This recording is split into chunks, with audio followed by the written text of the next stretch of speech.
Alrighty, today's date is January 18th, 2026. The title of today's sermon is Jacob Returns Home, and we're going to be in Genesis chapter 31. I'm extremely tired today because of the little adventure we got on starting on Friday, but that's not going to diminish from the sermon, and I'll probably be a little bit more subdued. A lot of times I get accused of being angry because I get wound up. But what I found was a passage that most people, if you ask them, you're going to preach on Genesis 31, the first 24 verses.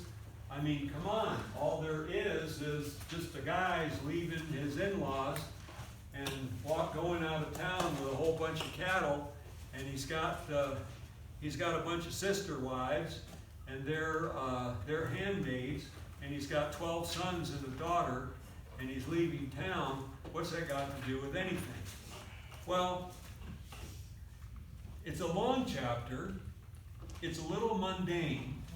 I don't know about you. If you've read the Bible cover to cover, you will have tripped over where Jacob is getting all these cattle, and the bad genetic ones are the ones that are breeding, and the good ones, and they go to his brother-in-law, and then he's keeping the good ones. And the bad ones breed, and they pop out good ones. It's kind of really weird. The thing ends up with the chapter with a deal between a peace treaty between Laban, that's Rachel and Leah's father, and they finally make their peace. In fact, today, because Laban is called the Syrian, to this day, Syria has probably been more at peace with Israel than most of the other countries in the region. It's kind of interesting. It also shows the source of the idolatry of Israel, which I'll show. But what it has built in the first 24 verses, with Jacob finally getting prepared to leave Laban the Syrian, the brother of, or the father of Rachel and Leah, he has to justify himself to his wives. It's kind of interesting. And the way all the particulars about his status leaving, it's actually a picture of the Jews returning to their homeland in the last century. In other words, in the Bible, everything is a picture of something else.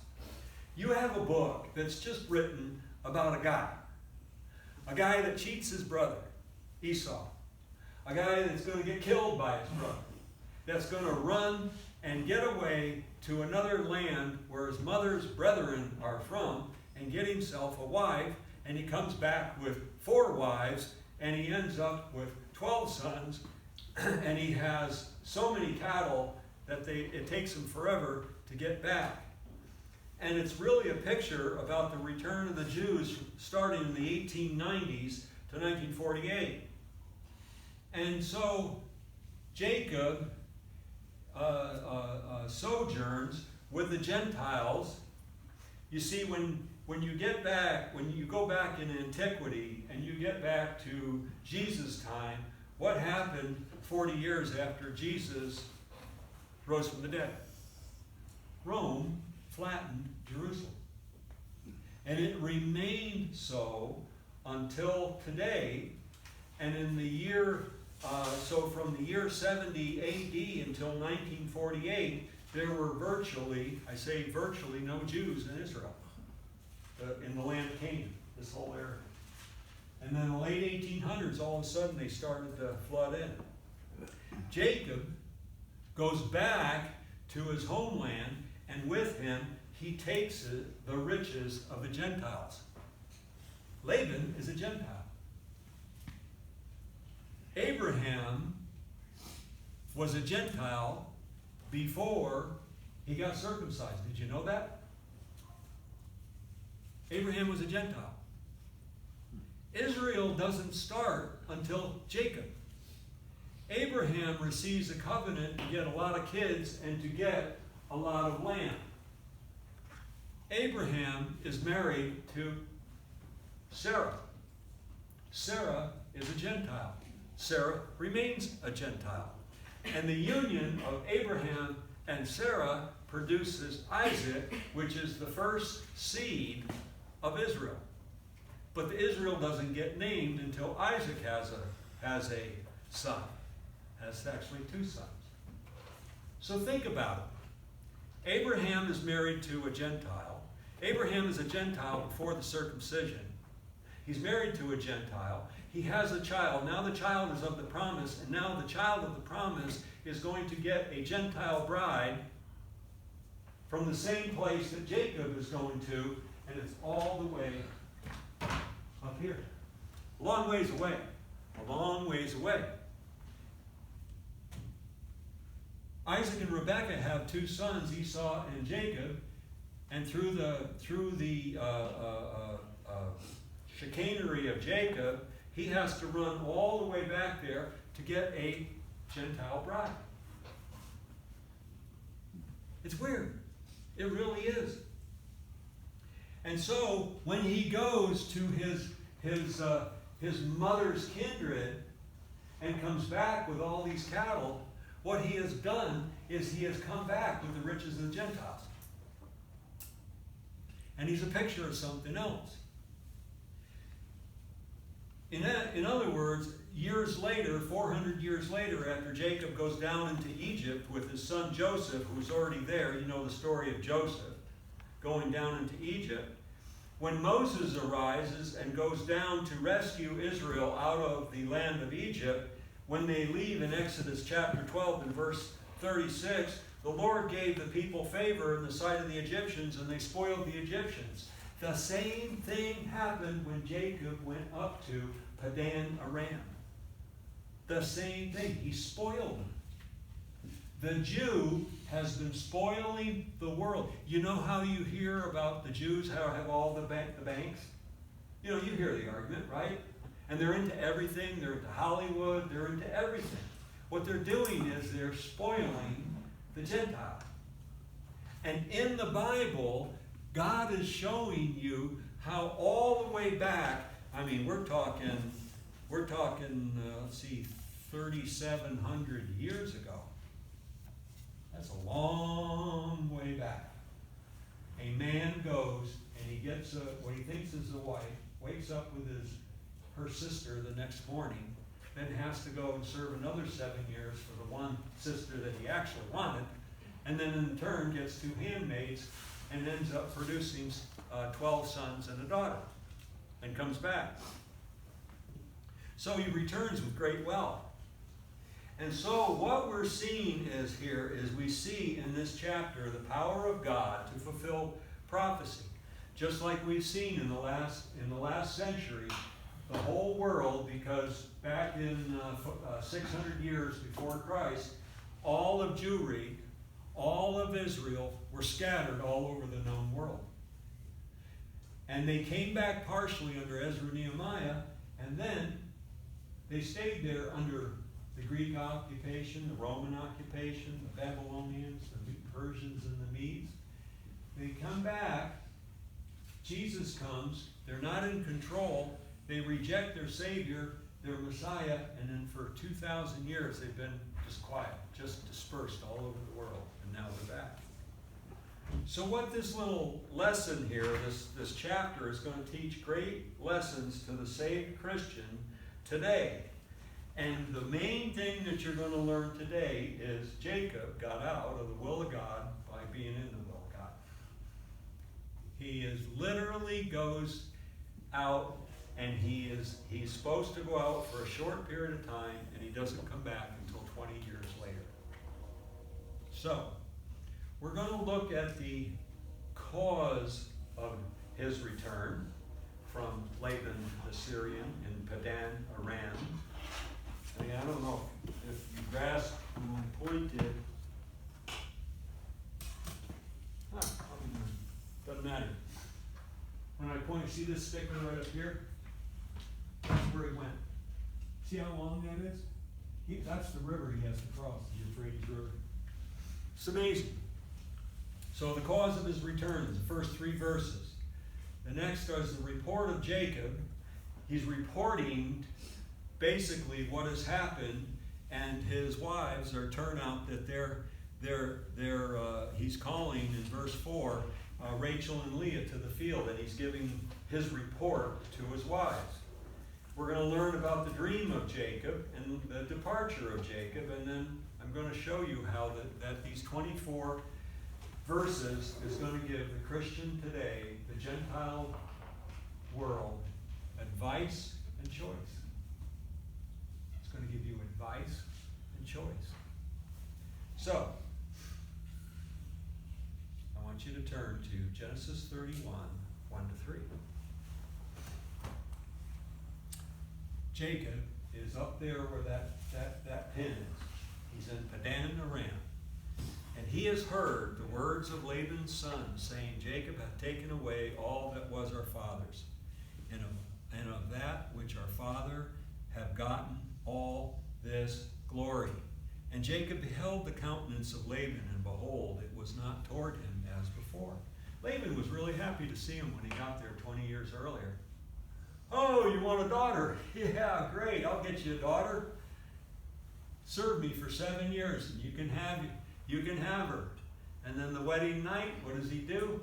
Because she wasn't the oldest, he slips the oldest one in. They got a marriage, and guess what? He's got to serve another 7 years. That's 14 years. 14 years to get both the girls.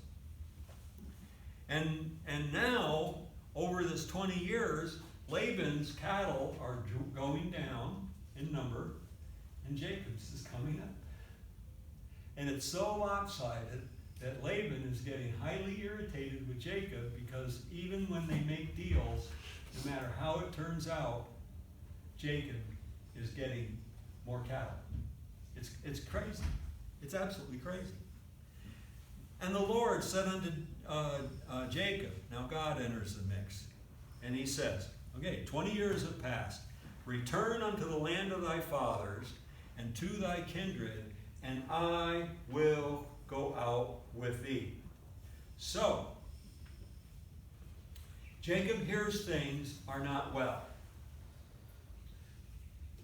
Now, there was during the First World War in 1917, the British, which controlled all of Palestine, decided that they were going to allow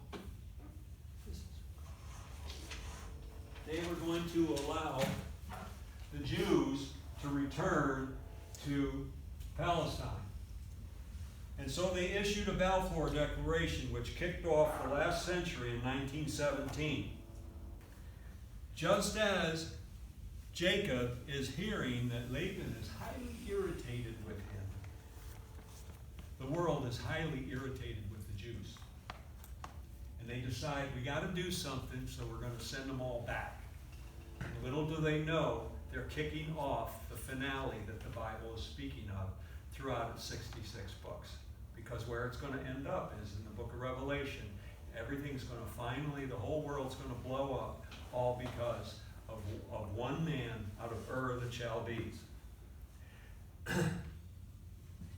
And so, since Nebuchadnezzar in 586 BC, all the way to the present, they have been in and out of the land. After the crucifixion in AD 70, as I mentioned, for almost 2,000 years, they have been cursed. I want you to go to Deuteronomy chapter 28. One of the worst chapters in the entire Bible. You want to know what happens when you don't follow God's commandments, precepts, and rules and statutes? I want you to go to verse 15. This is the first 14 verses are what God is going to do for the Jews, for Israel. But in verse 15, it shall come to pass, if thou wilt not hearken unto the voice of the Lord thy God, to observe to do all his commandments and his statutes which I command thee this day, that all these curses shall come upon thee and overtake thee. Cursed shalt thou be in the city, cursed shalt thou be in the field, cursed shall be thy basket and thy store, cursed shall be the fruit of thy body, that means your kids, and the fruit of thy land, and the increase of thy kind, that's cattle, and the flocks of thy sheep. Cursed shalt thou be when thou comest in, cursed shalt thou be when thou goest out. Have you ever been in your life where just nothing's going right, and it seems like every time you turn around, there's just something new that's going wrong? It just keeps going and going and going and going. No matter what you do, you think you're doing, that's what it's like. This has been to the nation of Israel for 2,000 years. And the Lord shall send upon thee cursing, vexation, and rebuke, and all that thou settest thy hand for to do, until thou be destroyed, until thou perish quickly. Why? Because of the wickedness of thy doings, whereby thou hast forsaken me. So, they have reaped what they have sown. Now, to give you an idea, back in Genesis 31, I'd like to point a few things out. Jacob is coming home. He's going to leave Padan Aram, and he is going to come home with all the cattle, his 4 wives, all his kids, and they have this huge caravan, and they're going to be coming home. But he's coming home with a few problems. Number 1, do you know his mother has now died? In Genesis chapter 27:43, Rebekah has said, "My son, obey my voice, arise, flee thou to Laban." That's up there by the pen. Flee to Laban. So he's down here. He says, flee to up here. And in verse 44, Rebekah tells Jacob, oh, just tarry with him a few days. 20 years later, he's coming back, and she has died. He never sees her again. How sad. So that's the first thing. And you say, wow, that's pretty incredible. A few days. Well, you see in 2 Peter 3:8, one day to the Lord is 1,000 years. What he's actually picturing is that Israel has been with the Gentiles now for, well, a very long time. A very, very long time. And now they're back in the land. And look at the chaos it's causing in the Middle East. Now, not only that, his mother has died. Do you know he comes home limping? Did you know that? When he went out, he was walking like anybody can walk when you're in good health. And when he came back, he was kind of like this. Why? Because his hip had been put out of joint. In Genesis chapter 32:25, he was wrestling with a man. But it doesn't turn out to be any man. He says, I have seen God face to face at Penuel. And when he was wrestling with this man, the man told Jacob to let him go. And Jacob says, I won't let you go until you bless me. And you know what the man did? The man put his thigh out of joint. Jacob is now coming back, and he's halt upon his thigh. Jesus Christ, a theophany, touched the hollow of Jacob's thigh in Genesis 32, and now he's out of joint. He went out walking normal, he's coming back limping. He also comes back unfulfilled. In other words, when you get to Genesis chapter 47, at the end, when he's standing before Pharaoh, or sitting, I should say, Pharaoh says, well, how old are you? And he says, well, he says, my pilgrimage, I want you to go to Genesis 47. He says, my pilgrimage has been 100, which sounds good from where I'm standing, 130 years. But he adds this, few and evil have been the days of the years of my life been, and have not attained unto the days of the years of the life of my fathers, and the days of their pilgrimage. Abraham lived to be, I think, 180 something. At 175, he was still having kids with Keturah. Whoa. I haven't hit 75. That's another 100 years out. Jacob is basically unfulfilled. When he leaves the land of Canaan after he gypped Esau out of his birthright, and then gypped Esau out of his blessing, because Esau was the firstborn, Esau was just going to flat kill him. And you look at how much he's lost. And so, if you compare this, Jacob is trusting his flesh, that's why he had to leave. Compare him to Paul, who trusted the Spirit, and in 2 Timothy chapter 4, verses 6 to 7, Paul said, "The time of my departure is at hand. I have fought the good fight. I have finished my course. I have kept the faith." What a difference. What a difference between Paul and Jacob.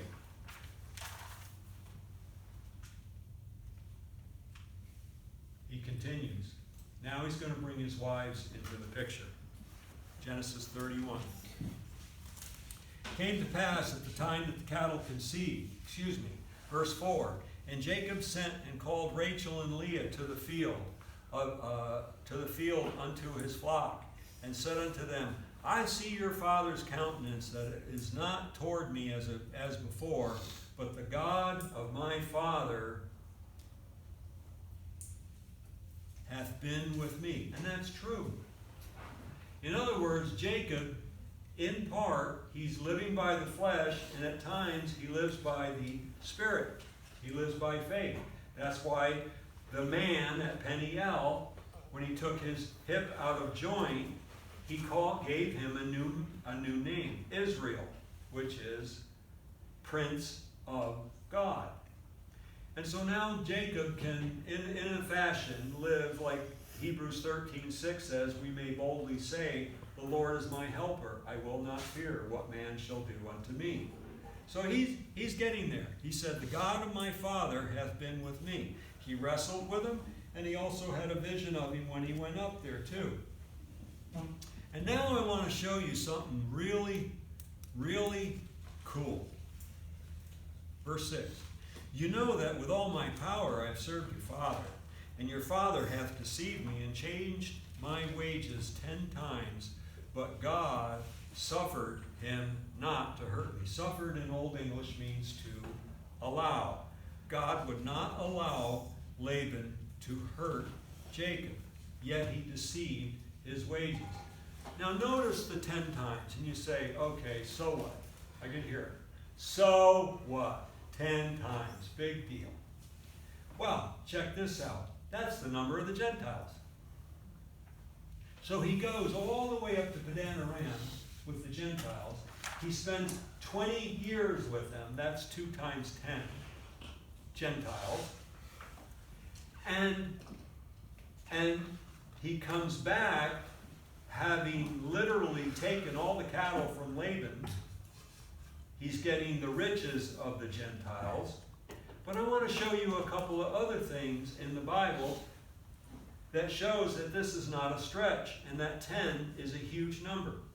Did you know that when Eleazar had to go get a bride for Isaac in Genesis 24, he went to the Gentiles? He did not go within the family there in the land of Canaan. He went to the Gentiles. Now, in Genesis 24:10, he took 10 camels out of all the camels. 10 is the number of Gentiles. The servant took 10 camels of the camels. In fact, in the 55th verse, you do know about the story about Eleazar. He goes out and he's got these 10 camels and he's got all these riches, and he gets to the well and he says, the first woman that offers me to drink and then offers to drink water my camels, that will be her. It's in Genesis 24. And sure enough, Rebekah shows up, and sure enough, not only does she give him drink, she gives his camels drink. And so he goes, whoa. So he tells her all about it. They go have a family confab. I mean, you're out in the wilderness, you meet a girl, you're going to get a spouse for your master's son, and you say, Lord, let the girl that offers me, the damsel that offers me water and then waters my camels, that's her. And she shows up. What's the statistical odds of that? Not only that, so Rebecca's all crazy, right? She brings him home, and there's Laban and her mother. And what happens? Eliezer, it's a long chapter. When you're reading, you're going, okay, I've already read this before. Why do I have to read it again? I mean, I just read this. Eliezer goes, he has the whole thing, and then he gets to the people, and the Lord could have said, all we got to do is, Eliezer, well, I told Rebecca all this, and you'd already know it because you could go back in the chapter, but no, he's got to repeat the whole thing again. And you're trying to get done with your reading that day, and it's just your eyes are kind of going like this, and you go, what the heck's going on? But what's really cool is in the 55th verse, what does Laban and her brother, Rebekah's brother, who is the father of Rachel and Leah, see how they're all intertwined? They say to Eliezer, Abraham's servant, let the damsel abide with us a few days, at least 10. See, there's a Gentile number.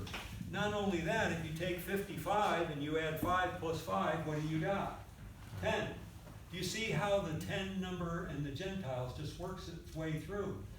The thing that it's showing you is that all the way in antiquity, Jacob is going to go to the Gentiles, to Padan Aram, and he's going to literally, in the process, steal the guy blind. He's going to get all his 2 daughters, he's going to get the 2 handmaidens, and he's going to get all his cattle, and he's going to come back with great substance. I want to show you something else about the Gentiles. Now, you think I might have contradicted myself when I said he came back with nothing. I'm going to show you what that's all about later. Okay, so we're on the 10 thing, right? Did you know that the father of the Gentiles in your Bible is Noah? Think about it. You start out with Adam, and you go through this messianic line that you're given in Genesis chapter 5, if my memory calls correctly. And then you have this gigantic flood, and all humanity's wiped out except for Enoch, who got to go up, right? Did you know that Noah is if you start out with Adam, Seth, Enos, Canaan, Mahalalel, Jared, Enoch, Methuselah, Lamech, Noah, you've got 1 through 10, and Noah's the 10th. And he's the father of the Gentiles. And that is, the list is in Genesis 5, and I got it there so you can look it up. And then in Genesis 10, 1 through 20, you got the list, because remember, out of his sons, he had one son, Shem, and Shem produced the seed, so it went from Noah to Shem to get to Abraham, but the 2 other boys, plus the ones other than Abraham, produced the Gentiles. And what do you have in the chapter? But in Genesis chapter 10, you have a list of all the Gentiles from Noah. And not only that, it's Genesis 10, it's 1 through 20, it's 20 verses, and 20 is 2 times 10, or 10 plus 10. You see the statistical odds of making a Bible that is 3,500 years old? That is before you? How did all that come to be? These are people just living their lives. And yet in it, Jesus weaves through it. I'm not even done. Do you know, in the book of Acts, Peter finally encounters Cornelius the centurion. Now, a centurion is a Roman military leader who is command of how many people? 100. That's why he's a centurion. And 100 is 10 times 10. Did you know that in Acts chapter 10, in verse 45, you have Peter is supposed to go to the Gentiles? You see how this is all working? You see, this boring chapter has built in it all these aspects of what's happening, because what I'm going to show you by the end of to get to the end of the verse 24, I'm going to show you how that if our presidents and our leaders all over the world would read this book, they would know to avoid that place like the plague. Because God has got that whole thing figured out, and He's going to get it all set up so all the promises of Abraham will come to pass, all the promises of Isaac, all the promises of Jacob, and his son Jesus Christ is going to come back and going to rule over. And nobody is going to stop it. In fact, the more they try to stop it, the more they hasten it. And that's what we're dealing with today. So, I continue. Verse 8, back there in Genesis 31. Jacob is talking to his wives. He's talking about Laban. If he, Laban, said thus, the speckle shall be thy wages, then all the cattle bear speckle. And if he said thus, the ringstrake shall be thy hire, then bear all the cattle ringstrake. You see, what Jacob was getting was, even though you got a ringstrake cattle, you still got a cattle. And so these numbers are building, and Laban's is going down, and Jacob is coming up. It's like, I'm tired today. I don't know how I'm still awake. But we got a black German Shepherd. And you say, a black German Shepherd. This black German Shepherd has little itty bitty white streaks on her legs. She's the difference between 10K and 1,500. She's from the litter where they got 10. Am I correct about that? Mm-hmm. They're close, they're 10? They're getting 10 for black shepherds? Yeah, pure black. Pure black. Mm-hmm. She's black. You see, God makes it so that one little itty bitty blemish, you still get a good dog, you still get a good cow, but he got the cow. And now, Jacob is up here, Laban's down here. It ain't going too well for Laban. He is upset. Thus God, 9, hath taken away the cattle of your father and given them to me. So, now, God controls the genetics. He's actually got a half-truth here, because if you go to the previous chapter, what he did was, even though God promised him he was going to get all the cows, Jacob would still bring in these ring-straight and these grizzled cattle, and he'd slip them in so that genetically they would reproduce, and he would come out with more cows than later. So the whole time he was there, 20 years, he was working the system, so he came out, and he left Laban virtually with no cows. It'd be like today. I mean, you lost everything. Food is everything, whether it's on 4 feet or in the field. It's everything back then. There's no refrigerators, there's no stores, there's nothing. If you got animals, you're doing good. If you don't, you're going to go hungry. That's it. That's the way it worked. And so, God honored this process, but Jacob instigated it. Jacob instigated it. Now, he's going to recount the dream. And it came to pass in verse 10, at that time, that the cattle conceived, that I lifted up mine eyes, and saw in a dream, behold, the rams which leaped upon the cattle were ringstrake, speckled, and grizzled. And the angel of God spake unto me in a dream, saying, Jacob. And I said, Here am I. And he said, Lift up now thine eyes, and see, all the rams which leap upon the cattle are ringstraked. Now the straked is streaked. That is Old English for a streak. They call it a strake back then. It's the same word, but it means the same. Or a different word that means the same. speckled and grizzled, for I have seen all that Laban doeth unto thee. I lifted up mine eyes. I am the God of Bethel. Isn't that interesting? Do you know that churches that have Bethel in their name, they would be more correct if they put the hyphen in? Bethel means house of God. That's how. Do you know that if you do a word search for Bethel without the hyphen, you can't find it in the King James Bible on your smartphone? But you can if you type it in with the hyphen. That's the correct way of doing it. I am the God of Bethel. And he says, where thou anointest the pillar.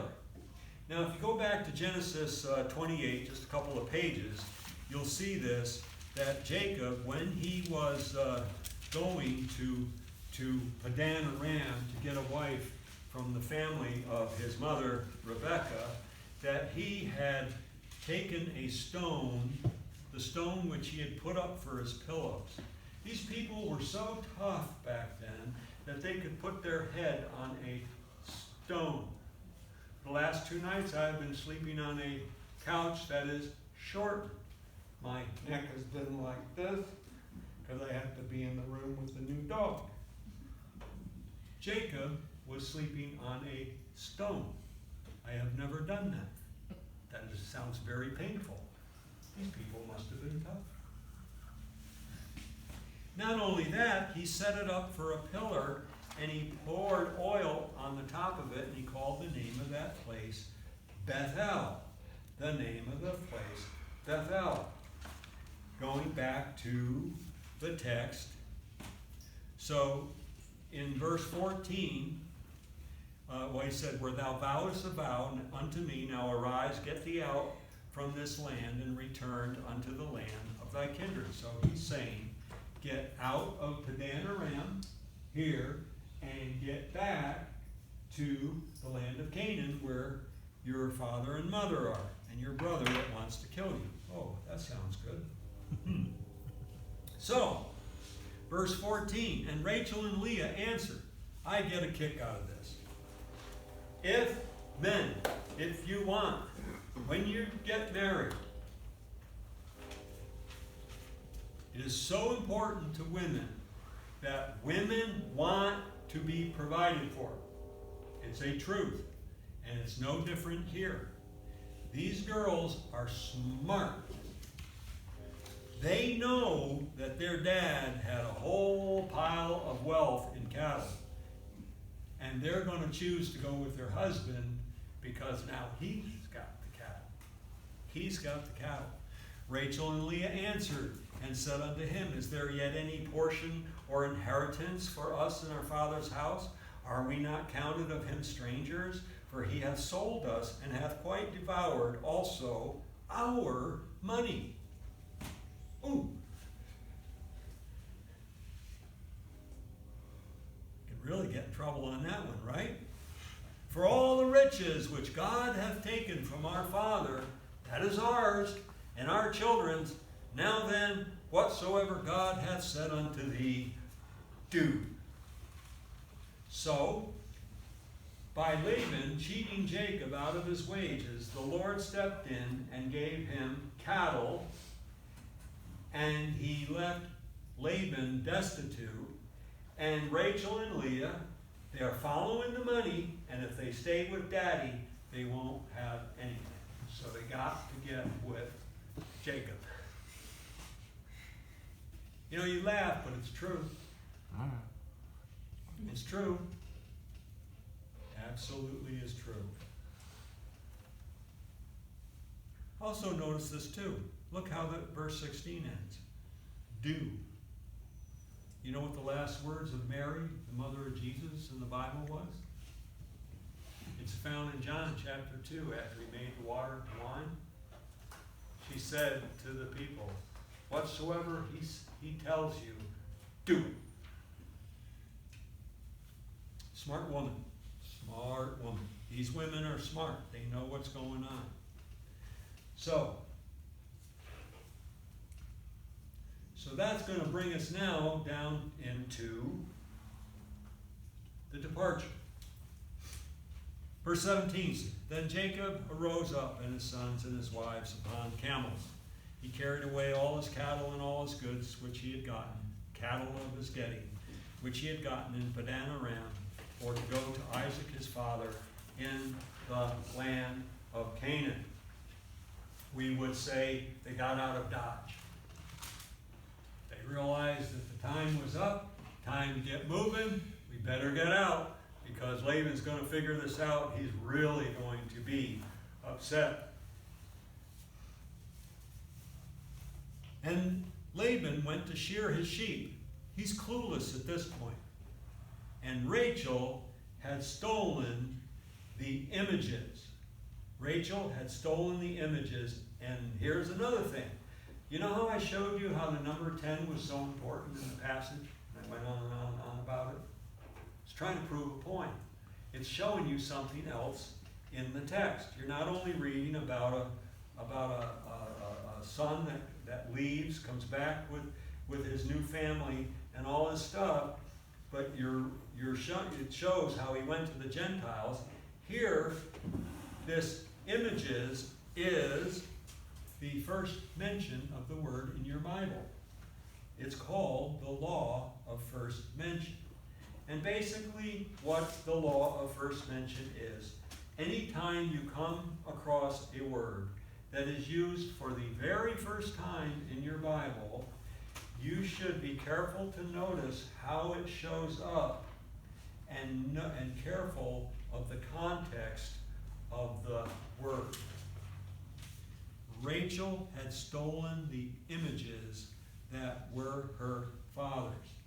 Now, I want to take a couple of words and just show you how this works. The first word I want to show you is light. Do you know where the word light shows up in your Bible? It shows up in Genesis chapter 1. In fact, it shows up really quick.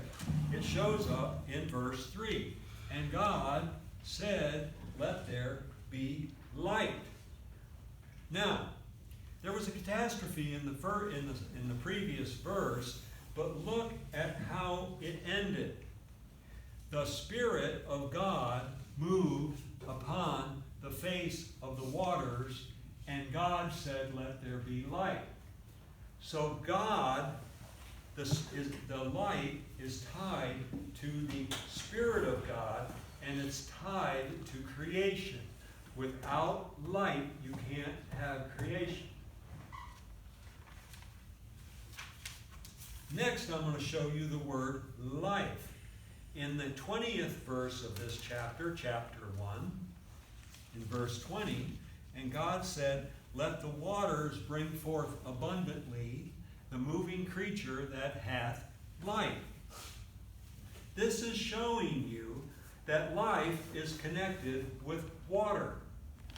Any of you that have grown a garden, you got to water it if it's dry. If you have animals, you got to water your animals. Or if you're like me, sleeping on the couch, not in my normal routine, I was dry all last night because I kept forgetting to get up and drink water. Water is essential for health. You got to drink water. So, what was connected to the water was physical. Back there in Genesis 1:2, when the world was covered with water.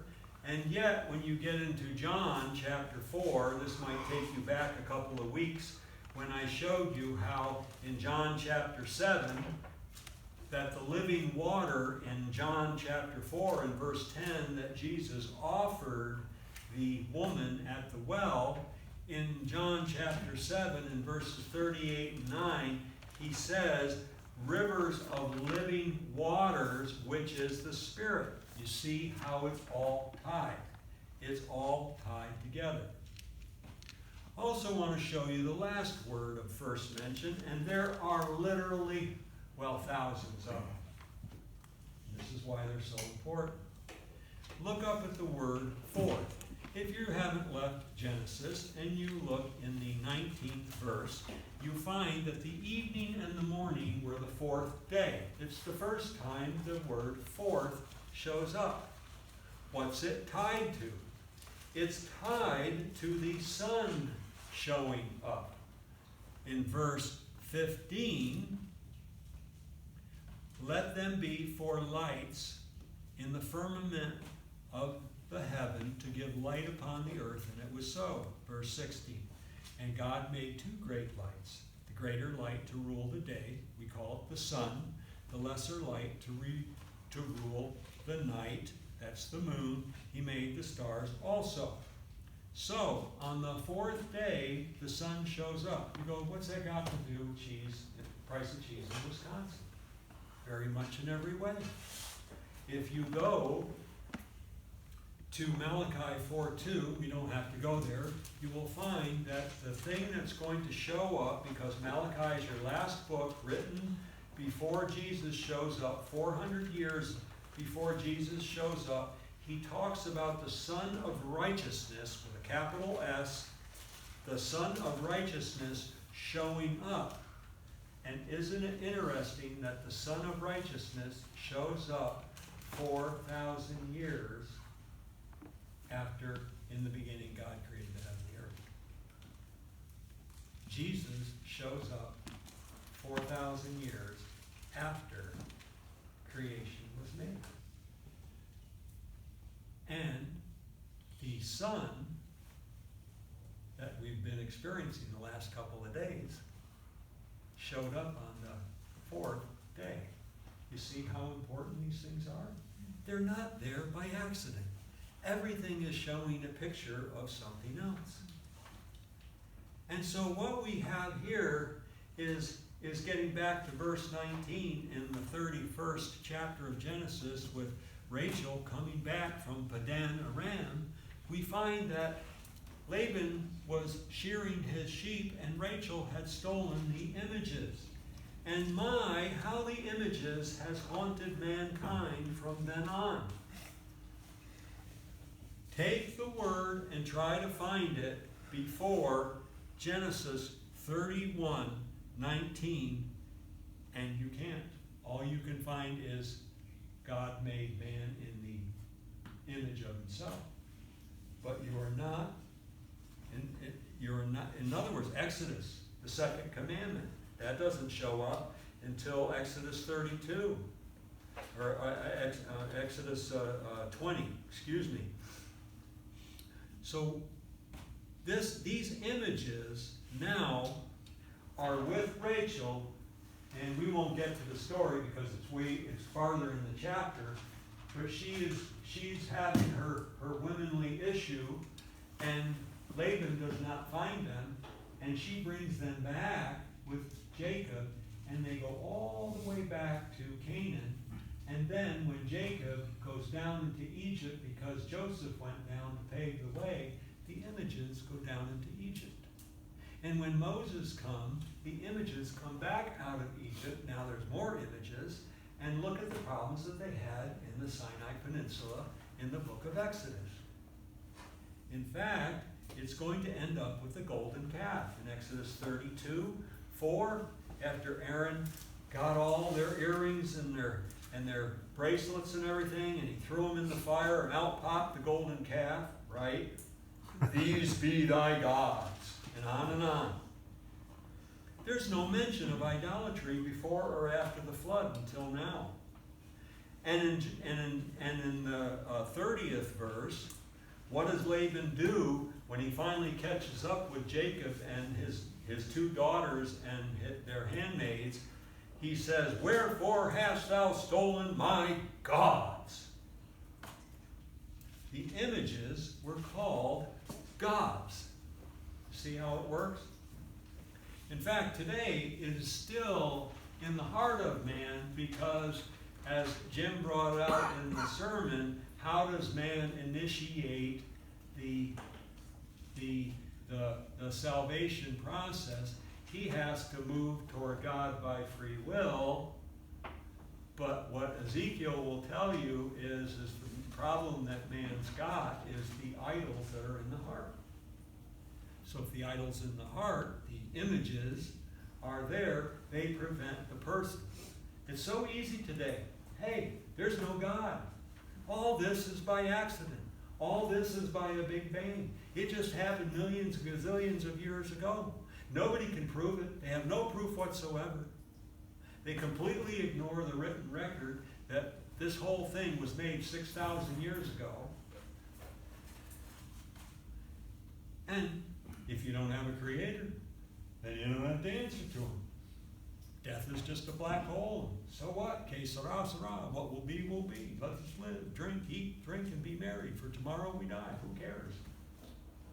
But if there's an actual God that actually created everything, now we got a moral problem because they don't want to face it. And so what do? He doesn't exist.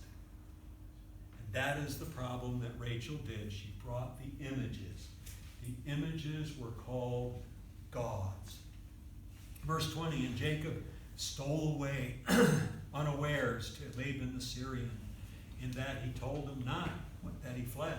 So he fled with all that he had, and he rose up and he passed over the river. And the river that he passed over is the Euphrates. I guess my battery's running right. So he passed over the Euphrates. Euphrates goes from here, Ur the Chaldees, and it goes all the way up to here. And so he's up in Padan-aram, and he's coming back across to go to land of Canaan.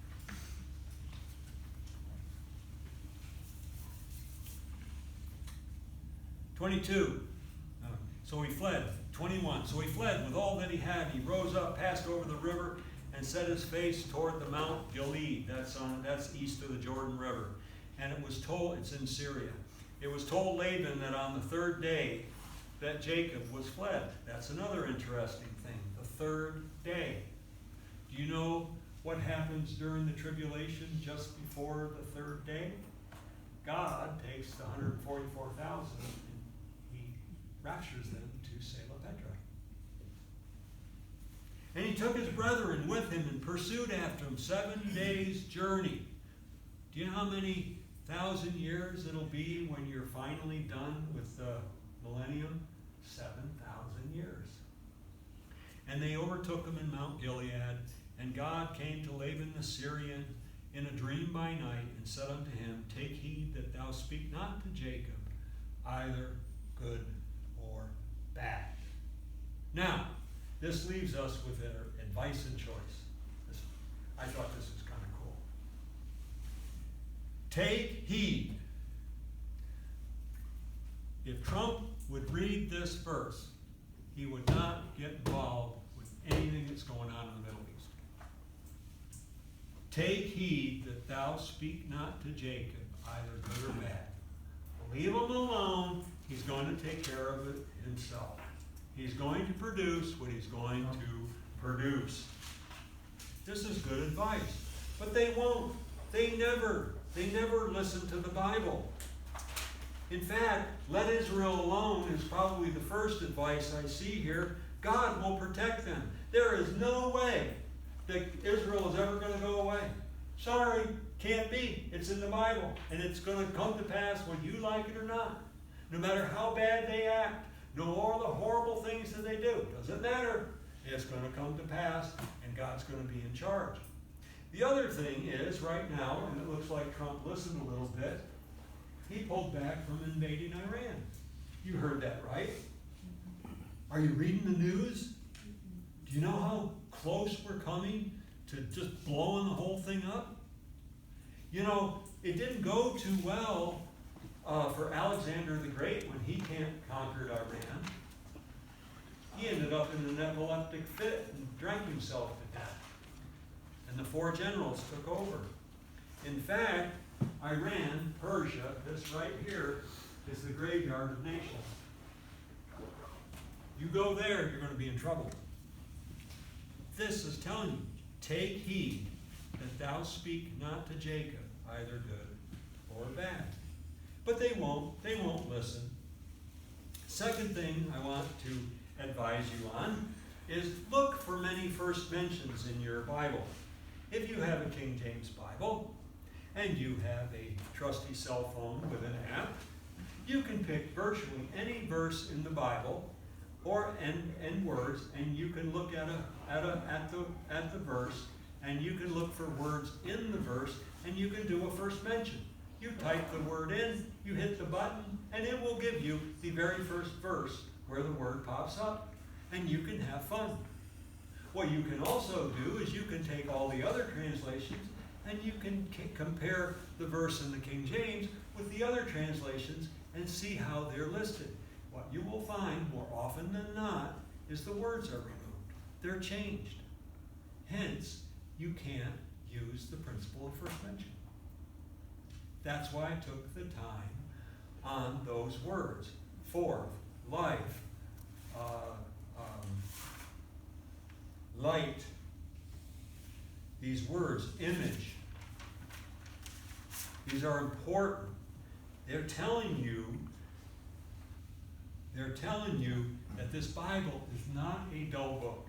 This is not just a book about a guy that chinced his brother out of a birthright and chinced him out of his blessing and went a long ways, and then he got worked over by his father-in-law and came back with all them kids and all those women and all that cattle.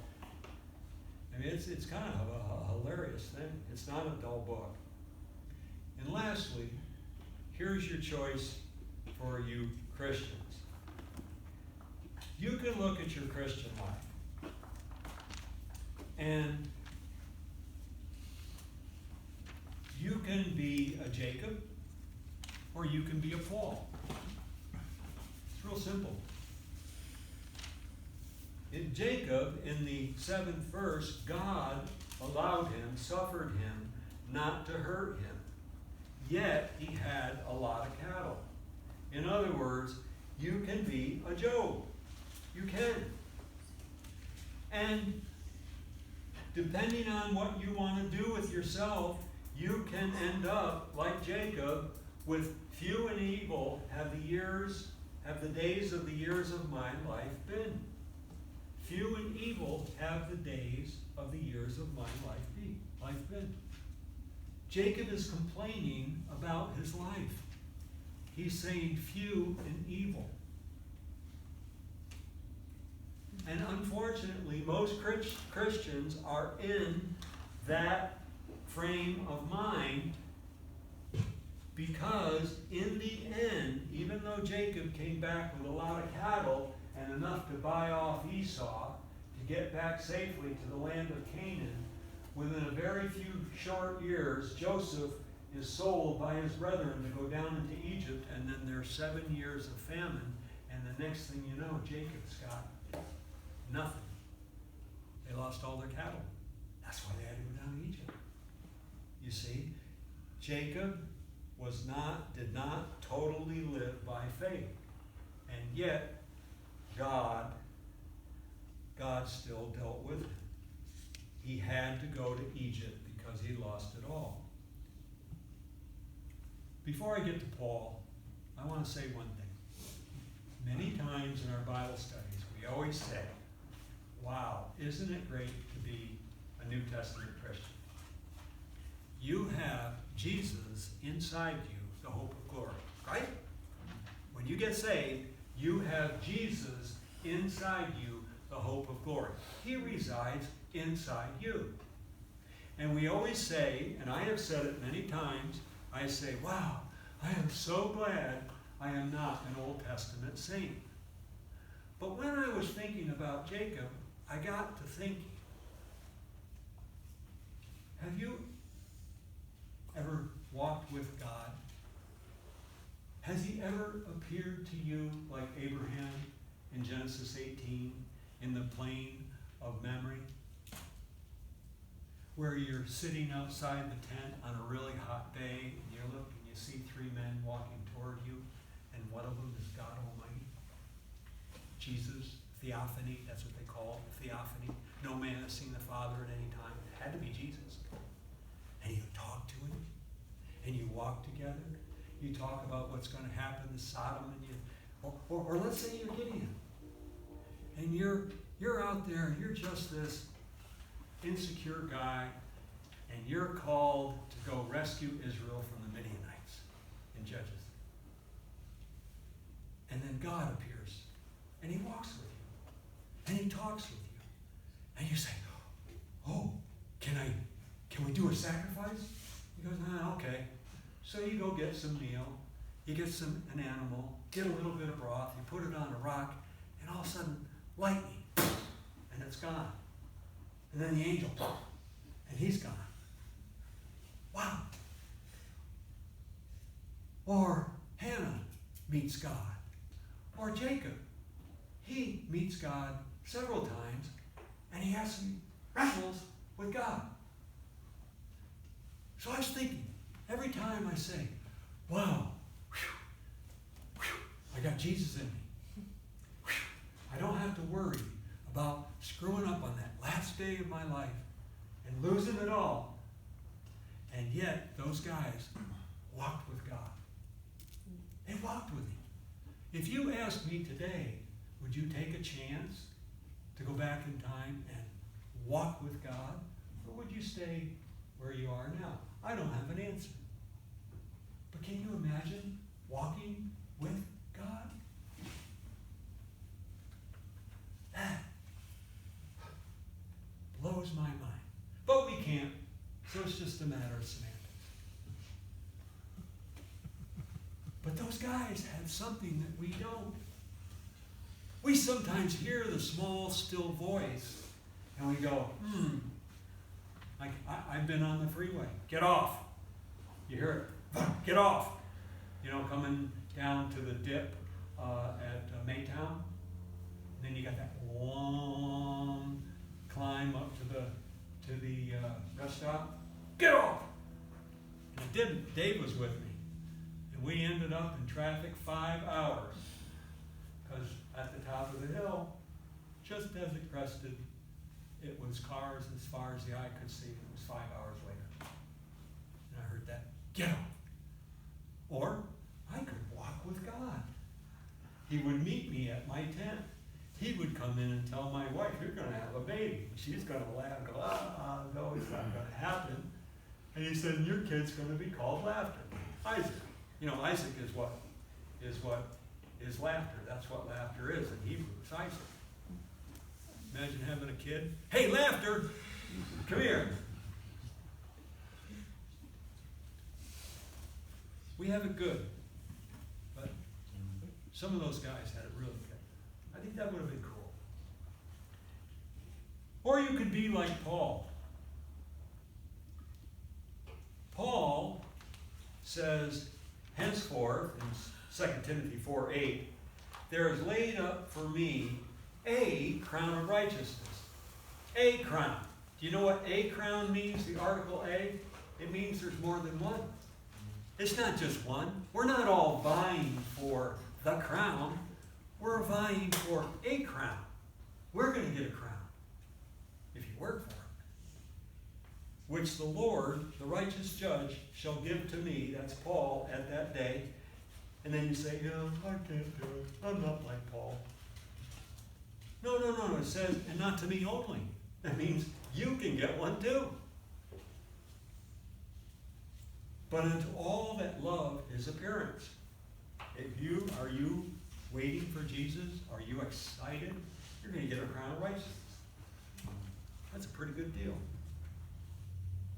And if you think that Paul had an easy deal, think again. He was blind most of the time, couldn't see. That's why most of his letters were written by other people. And the one, I can't remember which one, was written by his own hand, and evidently the letters were really large. So you could tell it was written by a blind guy. Poor Bob Bozarth, he's unfeeling right now. You know, having to be, can you imagine being face down for a week? But Paul, he got whipped. He was scourged, whipped. He was hungry. He was naked. He was cold. He was beaten on by his countrymen. He was spit on. He was on a ship voyage, which was not love boat in Acts chapter 27 by any stretch of the imagination. And yet, he said, I have kept the faith. I have kept the course. I have kept the faith. So, I wanted to show you this chapter because this chapter makes